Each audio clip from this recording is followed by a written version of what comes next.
about the food. Let's see the spice that's going into your dish, Grandin. Go ahead and jump into our draft and starting things off for Trueshot. We are going to see the Jin once again getting locked in, but there you go. There's that dirty Lee Sin as well as the Jinx getting locked in for Team Volley. Yeah, we talked about how we hopefully see something good coming in that first pick. Jin, I can appreciate that pickup because of how well it ran the first game. That being said, that might be a little bit of an issue because Lee Sin's going to be picked up. Akali, likely choice as well. You could go for something like that Zed, and Jin doesn't generally do that well against these assassins, lacks the mobility, needs some kind of Q, some kind of CC, and when you have to draft for something like that, that takes away from potential options you could go for. Things like the Blitzcrank, like the Alistar, those options are gone because you have to have Q for the Jin. This means that Soraka, the Janna, champions like this that are able to provide some safety and shielding to Jin don't necessarily have the best kind of engage, the best tankiness that could be what Trueshot are missing. Well, I'm interested here because we already see a lot of pick potential coming out here. You have the charm from the Ahri. You now have a Blitzcrank getting locked in. On top of that, you have pretty much the definition of lockdown when it comes outside of Camille in this Vi pickup for the jungle, most likely, which for this Jinx, it's going to be a rough time where you kind of have to try and get yourself back over to safety, but we'll have to see how things are going to be panning out. Again, like we mentioned, Trueshot taking on Volley. It's Thailand versus Vietnam. Start for that Vi, and I'm very much interested. Are we going to see a similar, Lee Sin performance that we saw in the third match of our day, or are they going to be able to find a way to shut down, say, also this bot lane that, Misty, they were able to go so off during that last game where we saw, I think it was a quadra, almost another penta. Oh boy, it's going to be, we'll see whether or not Trueshot can weather the storm nonetheless. Want to talk a little bit about this start that we see over into the bot side. Frozen Kiss comes into lane a little bit late, but manages to pick up all the CS and all the EXP, and this is a pretty big deal because had they had the side of Team Volley opted to try and deny the wave, so they don't hit the minions at all, they don't start clearing their minions at all, there's a good chance that the enemy minions from side of True escape spells either, so you gotta jump from one threat to the other. Oh, that's an early TF ultimate. Oh, TF ultimate, but right on the unlock, it is level 5 being used, and there you go. Team Volley able to pick up the first kill of the game with a nice roam coming out from the mid lane. Interesting choice. We weren't really expecting to see much Twisted Fate being played this competition. I mean, Twisted Fate in general is a little bit more difficult of a champion because a lot less impact in the way that you use your spells and a lot more in terms of how you understand the game, what your priorities are going to be, how to control your lane management, and then being able to rotate off of that. It's a difficult champion to play, especially if you haven't played a lot of the game. So that was one of the few picks that I was suspecting would be played the least, not because it was weak, but just because of the sheer difficulty of it in order to execute it well. So being able to pick this up, and looks like they've managed to run it pretty decently. I do like the fact that over on the side of Trueshot, they're at least running the Ahri, and Ahri has great wave clear, which is one of the biggest issues that Twisted Fate is going to face, right? He has decent wave clear, but definitely not as good as an Ahri's. So if Ahri has some assistance from the jungler and focuses on clearing waves, the Twisted Fate can become quite invalidated. Well, I want to just point out one thing there. You mentioned that, but to be honest, that's already... Oh, that's a very aggressive invade coming out from the Lee Sin. Over the wall they kind of go. They want to see if they can finish off this kill. It's looking a bit dire. Able to get some honey fruit, and now we get to go on board with Jay, who able to get that knock up, forces out the flash. They're trying to hunt down this Twisted Fate. It's going to be the stun right there, and it looks like that's going to be it. As meanwhile, the re-engage coming out from the Lee Sin, able to find the kill onto the Vi, and now All-Star onto that front line, trying to do what he can, but now Frozen Kiss looking to hunt down this cow, looking for some veal, gonna flash on forward. The heal comes out though, and they can't finish off the kill, and now, unfortunately, that's going to be that, as it's just going to be a trade for 1-for-1. Jay's out of mana, can't pursue this kill, so they lose out. If you ask me, it looks like Trueshot lose out on this fight because now they've lost his bot wave. Mid lane wasn't in a good position. Sure, they managed to get a little bit of control around the riverside, but all said and done, it's a big loss for Frozen Kiss. Frozen Kiss, their primary carry, is where they need the goal to be. If they lose out time to get her hit, they are going to start facing some issues. What I do like to see, though, from Team Trueshot is the fact that they have been able to And for all purposes, able to actually hold their ground up against this aggression. But you do see, again, Rome's coming out nonstop here. Destiny's going to be popped, just trying to threaten a possible play on a side lane. But that alone is enough to force a lot of Trueshot to back off. Good damage over to the bot side. And they're going to keep on going. That's going to be Curtain Call, and it's curtains for the Alistar. In comes the Vi as well. 4-shot, not going to land there from Frozen Kiss. And actually, it's a trade back kill. The Zap is able to do it. Bouncing grenade almost finds the kill. One more shot will do it. Deadly Flourish comes out. Not able to finish off the kill, though, on the Jinx. And now Frozen Kiss. Oh, she may have went a little bit too far, and that's going to be the kill back on over. Super Mega Death Rocket also piling on the kills. And it's another double kill for the Lee Sin. Great movement coming in from the team. They managed to stack up a lot of damage where it was necessary. Now they can rotate over to the Dragon, get this pickup. At the same time, Ahri has had difficulty pushing in the mid wave. Musong has done such a good job of controlling the lane, controlling the wave, that Ahri is now so late to the fight. She wasn't able to join in. She wasn't able to prevent the Dragon pickup at all. This is a big concern. If Ahri isn't able to maintain wave control against the Twisted Fate, then nobody can. And so now it's up to Team Trueshot to figure out how they want to deploy their manpower, planks, in order to keep this Twisted Fate at bay. Sure, he wasn't that impactful in that fight directly, but you have to understand that Destiny before that led up to that fight because now you knew where everybody else was on the map. They knew for certainty that Trueshot did not have additional assistance. There was no way that they were going to be able to defend Frozen Kiss there.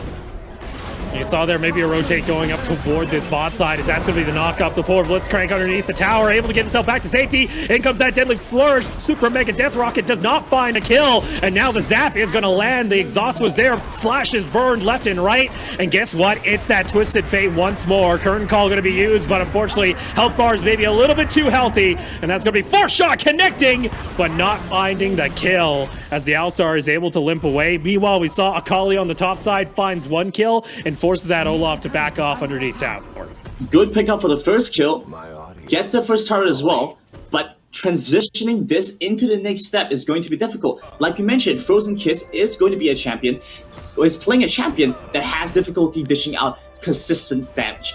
A lot of the time, you have to be concerned about the potential engage the enemy has, so you're playing backwards. You're on the back foot, you don't have the range to really dish out that kind of damage, so you rely on the Curtain Call. You rely on the Deadly Flourish. Those things only do so much damage at once.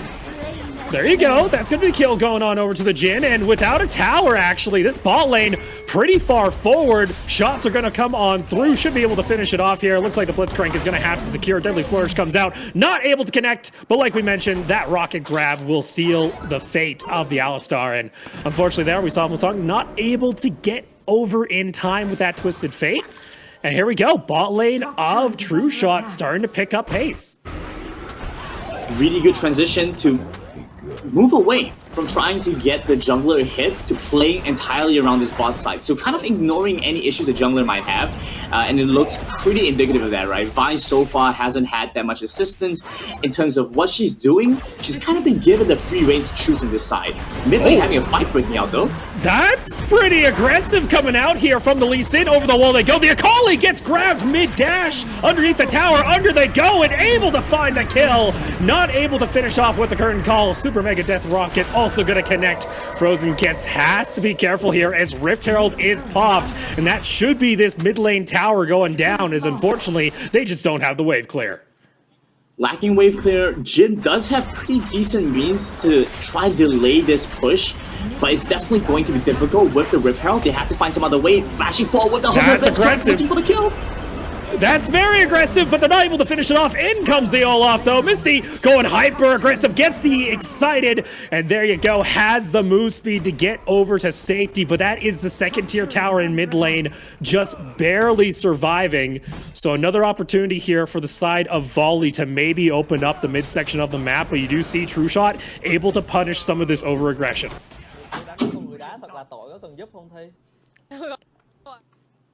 And so far, so good. It is not as a dominating win here at the moment for the side of Volley. Still some work to do. But in comparison, Trueshot putting up a lot more of an effort than what we saw from Team Phoenix in match 3 of the day. The thing that you always have to be worrying about is just the amount of roams we are seeing from this mid lane. Granted, and you said it best, this Twisted Fate always able to apply side pressure. The other thing I want to note too is they've been able to maintain an experience lead this entire time, even with the amount of roams we've been seeing from this Twisted Fate. Yeah, that's been a very forgiving thing in Wild Rift, right? It's much more about being able to rotate and be at the right places because EXP isn't too much of an issue. You can catch up quite reasonably with the rebound mechanic in the game. So even if the opponents are at a decent level, you can at least maintain equal. In fact, sometimes you could even go above and beyond. That's an interesting hook going forward, but at least they might be able to find this. There's your Shroud, though. Able to get out to safety. They also took down the Vi. Super Mega Death Rocket also going to connect, and now that's the Twisted Fate on the front foot, but maybe wants to back off there as there were 3 members just around the corner. Meanwhile, though, the Olaf has been able to take down the tower as well. And man, still going here as they're able to catch out that Lee Sin. So in the end, it does look like Volley are going to lose a member or 2, but they were able to secure the second dragon of the game. Yeah, Volley definitely going to be happy with that trade-off. I mean, ideally, they wouldn't have lost Lee Sin at all. But if they had to make a trade, the jungler for the dragon, they are perfectly okay with this. Moving forward, you have to if you take a quick look at the compositions, right? Trueshot has a difficult time picking out Baron, whereas on the side of Volley, they have a pretty decent time. They could look to try and go for an early Baron and sneak that away if they can apply some pressure in the other lanes, especially with the Destiny use. You can start to detect where the enemy team might be. And so if they can start applying some pressure over into the Dragon lanes, maybe we can see a pretty quick sneak away of the Baron. We'll have to see if that's actually going to be the call here, though. It looks like for the side of Trueshot, being a bit conservative. They themselves just want to maintain vision, like you mentioned. We do see a little blip coming up there. The Akali may be caught out here. We're going to see Shroud is going to be coming out, but no gets silenced and gets just dropped immediately. Dragon's Rage able to find multiple knockups. The Trueshot coming in from the side of Thailand.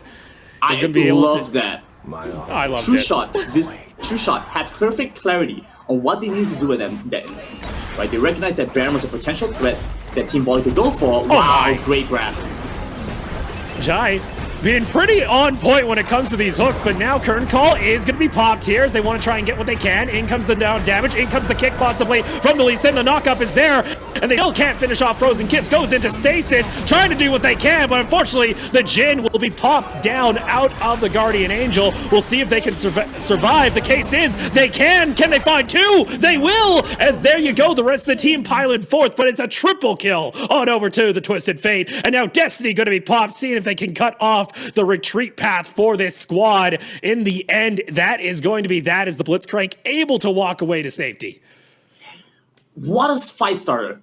Being able to consistently land these hooks continues to be the biggest threat that Team Trueshot could possibly find, right? Volley, they understood that they were supposed to go for the Baron play, set their Akali up topside. Trueshot recognized this potential threat, sends their team up to catch off the Akali. And from there, with the Baron up, they were about their positioning and they were threatening for a potential Baron pickup, realized that it might be a little bit too risky, so they opt to go for the mid lane instead. Gets a good pickup, gets a good fight to begin with. But the Jhin, like we mentioned, has its issues getting away from major threats, getting away from these big fights. Goes golden, uses the Hourglass, even has a GA, I believe. But at that point, just isn't enough because you need your team alive. You need them there. If your team's already dead by the time your GA goes off, what's it supposed to do? Ooh. Jay ended up hooking a random minion. It looks like it was a misfire there. That's a little unfortunate. Now going into the 1v1 into the brush. That is going to be the Lee Sin jumping away. The Akali able to find the target. And there you go. The Jin's going to get taken down. And one of your main damage carries. Unfortunately, once that's gone, you do not have a lot of options here for the side of Trueshot. Is again, this Twisted Fate is all over the map. And they're able to find themselves multiple kills once more. It is the ace close to coming through on the side of Team Volley. You know, this was the fear that I was concerned about. This was the issue that I highlighted when I said you have to pick a support that could potentially protect your AD carry because you have so many targets that could just jump on and try to kill off the Jhin. And Jhin being your main carry, it's something you have to watch out. They're not stopping. That looks like it's going to be the game here. That's going to be, of course, what they can try and do. But in the end, Volley able to finish out the game pre-15 minutes and looking dominating here in Group A. A beautiful game from Volley from start to finish. They managed to work around their strengths,